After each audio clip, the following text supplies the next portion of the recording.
When billionaire Theodore Blackwell told me to fix his 1967 Rolls-Royce Silver Shadow or lose the woman I loved forever, I thought it was just another impossible ultimatum from a controlling father. But what I discovered hidden inside that engine compartment would destroy everything I thought I knew about my girlfriend Cordelia and change both our lives forever. Before we dive in, tell us, where in the world are you watching from? If you enjoy stories like this, make sure to hit that subscribe button, because tomorrow's episode is truly mind-blowing. Let's get started. I never believed in fairy tales until I met Cordelia. Then I stopped believing in them the day her father walked into my auto shop with an ultimatum that would either make me the luckiest man alive or destroy the only real love I'd ever known. My name is Dex Rivera, and for the past 6 years I've been running Rivera Restorations in Newport Beach, California. It's not much to look at from the outside, a converted warehouse with peeling paint and a neon sign that flickers when it rains. But inside, magic happens. I take cars that everyone else has given up on and bring them back to life. Classic Mustangs, vintage Porsches, forgotten Chevelles.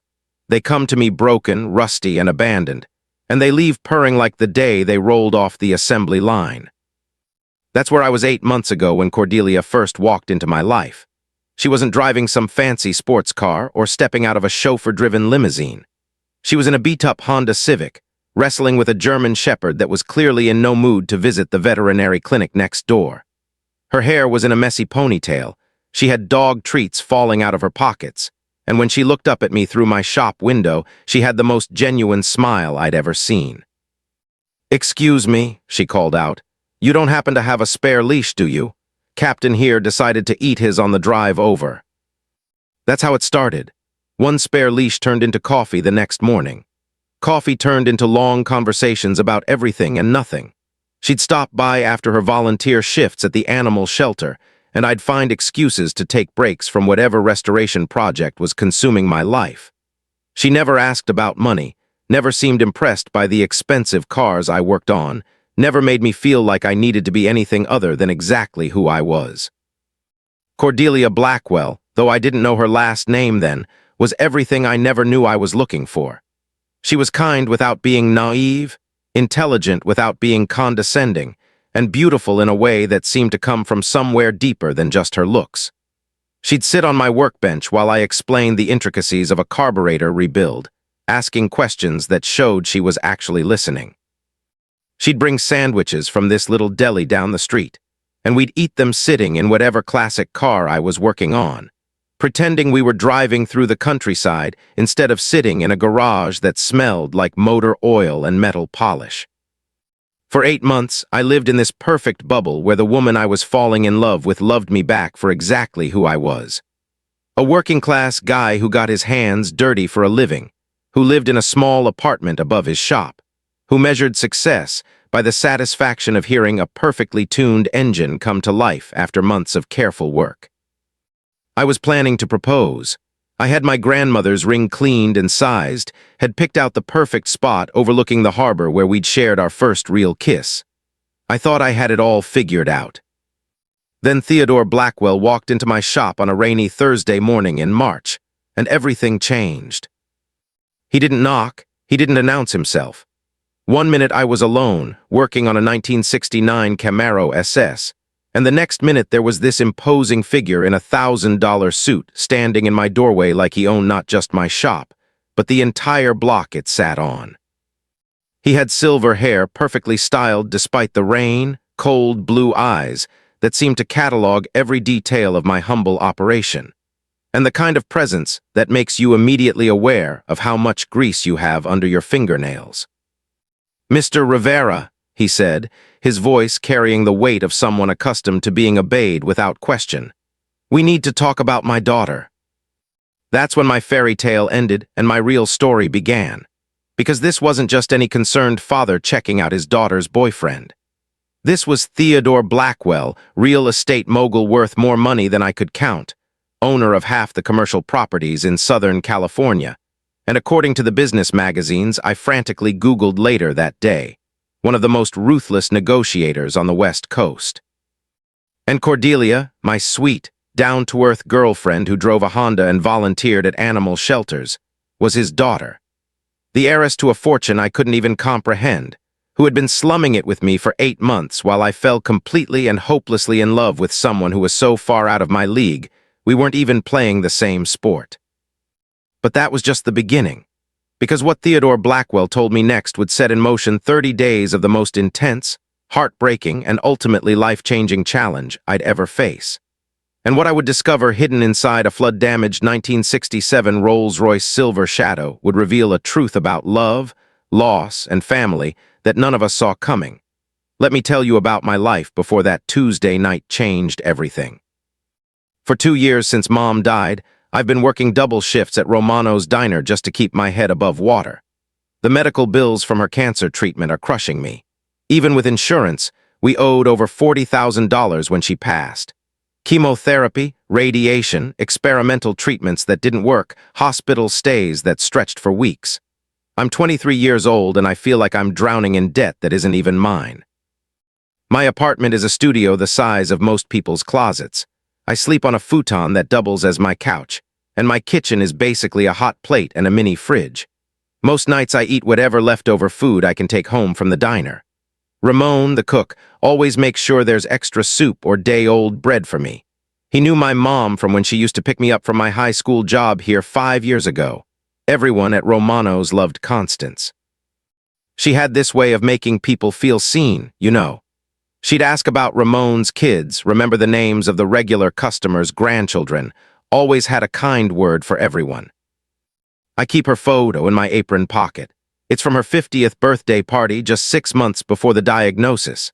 She's laughing at something my Uncle Rick said, and that emerald ring catches the light from the restaurant candles. She's wearing the simple blue dress she saved for special occasions, but that ring makes her look like royalty. Mom never took it off, not once. When she was in the hospital getting chemo and her fingers swelled up, she panicked about removing it.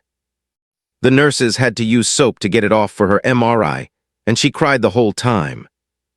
That's when she told me the story I'd heard 100 times before, but this time it felt different, more urgent. Delilah, this ring belonged to your great-grandmother Rose. She gave it to your grandmother Alina when she got married. Alina gave it to me on my wedding day. 3 generations of strong women have worn this ring through everything. Good times, hard times, heartbreak, joy. It holds all of our strength. She grabbed my hand with surprising force for someone so weak. Promise me something, baby. When I'm gone, this ring stays with me. I want to take all that strength with me, and I want Rose and Alina to know I kept it safe. Promise me. I promised her that day, and I kept that promise. When the funeral director asked about jewelry, I told them the ring stayed on. I watched them close the casket with Mom wearing her blue dress and that emerald ring. I signed papers stating that all jewelry would remain with the deceased. I have copies of everything in a folder at home. So when Theodore Blackwell walked into Romano's that Tuesday night, wearing his tailored suit and looking around like he was slumming it, I thought he was just another wealthy jerk. The kind of customer who tips 5% and complains about everything. I had no idea he was wearing my mother's ring, or that seeing it would turn my entire world upside down. The next morning, I arrived at my shop to find a massive flatbed truck blocking half the street. The driver was already lowering the ramp, and what I saw made my stomach drop. The 1967 Rolls-Royce Silver Shadow looked even worse in person than it had in Theodore's photo. The car was a disaster. Water damage had eaten through everything. The leather interior was black with mold, the dashboard was warped beyond recognition, and when I popped the hood, I found an engine bay filled with rust, corrosion, and parts that had literally fused together. The engine block itself was cracked, the electrical system was completely destroyed, and the transmission looked like it had been sitting underwater for years. "Delivery for Rivera Restorations," the driver said, handing me a clipboard. "Where do you want it?" I pointed to the back of my shop, watching as they unloaded what was essentially a very expensive pile of scrap metal. As the truck pulled away, I stood there staring at the car, trying to figure out if Theodore Blackwell was insane, or if he just wanted to watch me fail spectacularly. That's when Cordelia showed up. "Dex," she called out, practically bouncing with excitement as she walked into the shop. I can't believe you did this. Dad told me everything. My heart sank. Whatever Theodore had told her, it wasn't the truth. But before I could say anything, she threw her arms around me, and I could feel how genuinely happy she was. He said you came to him and asked for a chance to prove yourself worthy of our family. I told him you didn't need to prove anything to anyone, but he said you insisted. She pulled back to look at me, her eyes bright with emotion. Nobody's ever fought for me like this before. I wanted to tell her the truth right then. That her father had ambushed me, manipulated the situation, and was essentially blackmailing me into this impossible challenge. But looking at her face, seeing how much this meant to her, I couldn't bring myself to destroy her happiness. It's just a car, I said weakly. It's not just a car, it's a statement. You're telling my father that I'm worth fighting for, that our relationship is worth fighting for. She walked over to the Rolls-Royce, running her hand along the damaged bodywork. How long do you have? 30 days. She whistled low. That's ambitious, but if anyone can do it, it's you. Over the next few days, word spread through the local automotive community about my impossible project. Frank Castellanos, the old-timer who taught me half of what I knew about restoration, stopped by to take a look. You've lost your mind, kid, he said after examining the car. This thing's not just damaged, it's cursed. I've seen flood cars before, but this one's been sitting in salt water. The frame's compromised, the engine's seized solid, and finding parts for a '67 Silver Shadow is like hunting unicorns. But Frank also did something I didn't expect. He rolled up his sleeves and started helping me assess what could be salvaged. Other guys from the local car scene began stopping by, offering advice, spare parts, and sometimes just moral support. Word had gotten out that someone was actually attempting to restore Theodore Blackwell's impossible Rolls-Royce, and the whole thing had taken on the quality of a local legend. The problem was, the more I learned about the car, the more hopeless it seemed. The flood damage went deeper than I'd initially thought. The entire electrical harness needed to be replaced, but the original wiring diagram had been lost decades ago. The engine wasn't just seized, it was internally damaged beyond repair, and finding a replacement engine for a 1967 Silver Shadow was essentially impossible. I started calling salvage yards across the country, tracking down Rolls-Royce specialists in England, even contacting the Factory Heritage Department to see if they had any archived technical specifications. Every conversation ended the same way. What I was attempting was impossible with my resources and timeline. By the end of the first week, I'd spent nearly all of my savings on parts and consultation fees, and I wasn't even close to having a functional car. I was working 18-hour days, surviving on coffee and determination, and slowly coming to the realization that Theodore Blackwell had set me up to fail. The worst part was watching Cordelia's excitement every time she stopped by. She'd bring me dinner, sit with me while I worked, and talk about how proud she was that I was willing to take on such an incredible challenge for her. You know what this proves? She said one evening as I struggled with a particularly stubborn transmission mount. It proves that you love me for me, not for what my family has. Dad's going to see that too. I didn't have the heart to tell her that her father already knew exactly who I was, and this whole challenge was designed to prove the opposite. On day 10, I hit rock bottom. I was lying under the Rolls-Royce at 2 in the morning, staring up at a transmission that refused to budge, when I finally admitted to myself what I'd been avoiding for over a week. This wasn't just difficult. This wasn't just challenging. This was Theodore Blackwell's elaborate way of destroying my relationship with his daughter, while making it look like my own failure. I crawled out from under the car, sat on my shop floor covered in grease and rust, and seriously considered walking away. I could tell Cordelia the truth about her father's manipulation. I could explain that this whole thing was designed to make me look inadequate, that no reasonable person would expect someone to accomplish the impossible in 30 days with limited resources. But then I thought about the look in her eyes when she talked about how proud she was of me for taking on this challenge. I thought about Theodore's cold smile when he'd told me that love makes people find impossible solutions, and I realized something that changed everything. Maybe he was right. Not about me being a gold digger or about needing to prove my worthiness, but about love making you find impossible solutions. Because real love doesn't back down when things get hard. Real love doesn't look for excuses or blame other people or take the easy way out. So I made a decision that was either the smartest thing I'd ever done or the most stupid. I decided to stop trying to restore the Rolls-Royce the conventional way and start approaching it like the impossible puzzle it actually was. The next morning, I called Frank and asked him to meet me at the shop. When he arrived, I had every single damaged component laid out on tables like pieces of a massive jigsaw puzzle. "What's all this?" he asked. "I've been approaching this wrong," I said. "I've been trying to restore this car to factory specifications, but that's not what Theodore asked for. He said make it run like new. He didn't say it had to be original." Frank raised an eyebrow. "You're talking about a complete mechanical transplant." "Exactly. The body's damaged but not beyond repair. The frame has issues, but they can be reinforced. What I can't fix, I'll replace with modern equivalents that perform better than the originals ever did." Over the next few days, I completely changed my approach. Instead of hunting for impossible-to-find original parts, I started sourcing modern components that could be modified to fit. I contacted a guy in Detroit who specialized in engine swaps for classic cars. I found a shop in Los Angeles that could fabricate custom electrical harnesses. I even tracked down an upholstery specialist who worked on movie cars and could recreate the interior using modern materials that looked period correct, but would actually be more durable than the originals.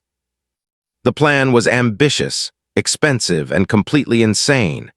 It would require me to mortgage everything I owned, call in every favor I'd ever earned, and work non-stop for the remaining 20 days. But for the first time since this whole thing started, I actually believed it might be possible. Cordelia noticed the change in my energy immediately. "You seem different," she said one evening as she brought me dinner. "More focused." "I figured out how to make it work," I told her. "It's not going to be the restoration everyone expects, but it's going to be something better." "What do you mean?" I led her over to the car, which was now completely disassembled. "Your father said make it run like new. Most people hear that and think about restoring it to original condition. But what if new meant actually new? What if I could take everything that made this car special in 1967 and combine it with everything we've learned about automotive engineering since then?" She stared at the organized chaos of parts and components. "That's either brilliant or completely crazy." "Probably both, but here's the thing I realized. Your father doesn't want me to prove I can restore an old car. He wants me to prove I can solve impossible problems when the stakes are high enough. He wants to see if I'll give up when things get hard or if I'll find a way to make the impossible possible." "And will you?" I looked at her, this woman who'd been worth every sleepless night, every dollar spent, every moment of frustration and doubt. "For you, I'll find a way to make this car better than it ever was." That night, I started making calls. By morning, I had commitments from specialists across the country, a delivery schedule that would make FedEx proud, and a plan that was either going to result in the most incredible automotive resurrection ever attempted or the most expensive failure in restoration history. Either way, Theodore Blackwell was going to find out exactly what his daughter was worth to me. By day 25, the impossible was actually happening. The Rolls-Royce was coming together in ways I'd never imagined. The custom engine swap had worked perfectly, the reinforced frame was stronger than the original, and the modernized electrical system was a thing of beauty. I was running on pure adrenaline and 3 hours of sleep per night. But for the first time since this whole ordeal began, I actually believed I was going to succeed. That's when I found them. I was installing the final piece of the restored dashboard when my hand brushed against something that shouldn't have been there. Behind the glove compartment, tucked into a space that wasn't supposed to exist, was a small metal box wrapped in oiled leather. My heart stopped. This wasn't part of the car's original design. Someone had deliberately hidden this compartment, and from the condition of the leather, it had been there for decades. Inside the box were photographs, letters and documents that made everything I thought I knew about this challenge fall apart. The top photograph showed a young Theodore Blackwell, probably in his 30s, standing next to the exact same Rolls-Royce silver shadow. But it wasn't damaged. It was pristine, gleaming in the sunlight, and next to Theodore stood the most beautiful woman I'd ever seen besides Cordelia. She had Cordelia's eyes, Cordelia's smile, even the same way of tilting her head when she was happy. This had to be Isabella, Cordelia's mother. But there were dozens of other photos. Isabella driving the car, Theodore and Isabella on what looked like their honeymoon, Isabella pregnant and glowing while polishing the car's chrome. The letters were love notes between Theodore and Isabella, and they painted a picture of a man I couldn't reconcile with the cold manipulator who'd walked into my shop. He wrote about how much he loved watching Isabella drive, how she'd named the car Duchess, how she insisted on doing all the maintenance herself because she said cars needed to be loved to run properly. But it was the final document that changed everything. It was a police report dated 23 years ago. Isabella Blackwell had died in a car accident, but not in the Rolls-Royce. She'd been driving a different car entirely when a drunk driver ran a red light and killed her instantly. Cordelia had been in the back seat and survived with minor injuries. The Rolls-Royce had been damaged later, in a flood that hit Theodore's storage facility 2 years after Isabella's death. He couldn't bring himself to repair it or sell it, so it had been sitting there for 21 years, gathering dust and rust while he carried the weight of losing the love of his life. I sat there on my shop floor, surrounded by these intimate pieces of Theodore's grief, and finally understood what this whole challenge had really been about. This wasn't a test of my worthiness or my love for Cordelia. This was Theodore's way of dealing with 21 years of guilt and pain. He couldn't restore Isabella's car himself because it would mean accepting that she was really gone. But he couldn't bear to see it destroyed either. So he'd created an impossible challenge, knowing that only someone who truly loved his daughter would be willing to sacrifice everything to complete it. And in the process, he'd found a way to have Isabella's beloved Duchess restored without having to face his own grief directly. The next morning was day 29. Theodore arrived exactly at 9 o'clock, just as he'd promised, expecting to find me with a failed project and broken dreams. Instead, he found me standing next to a Rolls-Royce silver shadow that looked better than it had in 1967. But I wasn't alone. Cordelia was there too, because I'd called her the night before and told her she needed to hear this story. She deserved to know about her mother's car, about the love story hidden in its secret compartment, and about her father's 21 years of unprocessed grief. "Before you inspect the car," I said to Theodore, "there's something you need to see." I handed him the metal box and watched his face change as he recognized it. His hands shook as he opened it, and when he saw Isabella's photograph, the mask he'd worn for over 2 decades finally cracked. "You found her hiding place," he whispered. "She always said this car would keep her secrets safe until someone who understood love found them." "Dad," Cordelia's voice was soft, confused. "This was Mom's car." Theodore looked at his daughter, then at me, then at the perfectly restored Duchess gleaming in the morning sunlight. For the first time since I'd met him, Theodore Blackwell looked like a man instead of a monument. "Yes," he said, "this was your mother's car, and she would have loved what you've done with it." What happened next wasn't what I expected. Theodore didn't congratulate me on completing the restoration. He didn't officially give his blessing for me to marry Cordelia.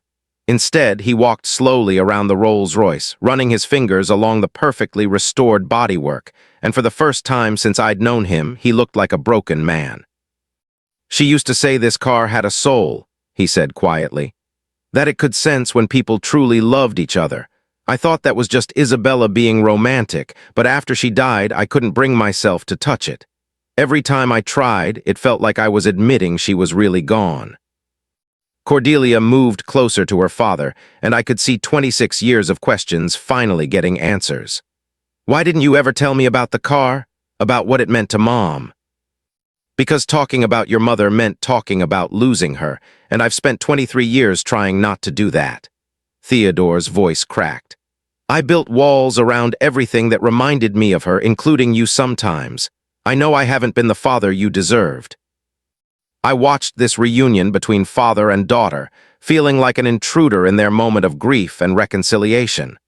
But then Theodore turned to me, and his expression had changed completely. "I owe you an apology, Dex. This was never really about testing your love for Cordelia. I knew from the moment I walked into your shop that you were different from the others. The way you looked at that photo of the damaged car, the way you immediately started analyzing what could be saved instead of what was lost. That told me everything I needed to know about your character." "Then why put me through all this?" "Because I've been hiding from Isabella's memory for over 20 years, and I needed someone who understood love to show me how to face it again. I couldn't restore her car myself, but I couldn't bear to see it destroyed either. So I created an impossible challenge, hoping that someone who truly loved my daughter would find a way to bring it back to life." Cordelia was crying now, but not from sadness. She was looking at the car with wonder, seeing her mother's love story written in every restored detail. "Can we drive it?" Theodore smiled, the first genuine smile I'd ever seen from him. "That's exactly what your mother would have wanted." 6 months later, Cordelia and I were married. The ceremony was small, held at the same oceanfront venue where Theodore and Isabella had been married 30 years earlier. But the real magic happened when we drove away from the reception in the Rolls-Royce, with tin cans trailing behind us and Theodore's blessing ringing in our ears. The car ran perfectly, better than it ever had when it was new. But more than that, it had become a bridge between past and present, between Theodore's grief and his hope for the future. He'd started visiting my shop regularly, not to check up on me, but to share stories about Isabella and to help with other restoration projects. "You know what I learned through all this?" I said to Cordelia as we drove along the Pacific Coast Highway on our honeymoon. "Love isn't about proving yourself to other people. It's about understanding what they need, even when they can't ask for it directly." "What do you mean?" "Your father didn't need me to prove I was worthy of you. He needed me to prove that love could still work miracles, even after loss. He needed to see that the car Isabella loved could be beautiful again, that the memories they shared didn't have to stay buried in grief." Cordelia reached over and took my hand. "And what did you need?" I thought about that question as we drove past the same harbor where I'd planned to propose with my grandmother's ring all those months ago. I needed to learn that sometimes the greatest challenges aren't obstacles to overcome. They're opportunities to discover what love actually looks like when everything else gets stripped away. A year later, Theodore surprised us both by asking if I'd help him restore another car from Isabella's collection, a 1965 Mustang convertible that had been sitting in storage since her death. This time, though, it wasn't a test or a challenge. It was a project we worked on together, 3 people learning how to honor the past while building something new. The Rolls-Royce sits in our garage now, and we drive it every Sunday. Cordelia insists it runs better when we talk to it, just like her mother used to do. And you know what? I think she might be right. Some things, it turns out, really do respond to love. Theodore was wrong about one thing, though. The car didn't need someone who understood what love really means. It needed someone willing to learn.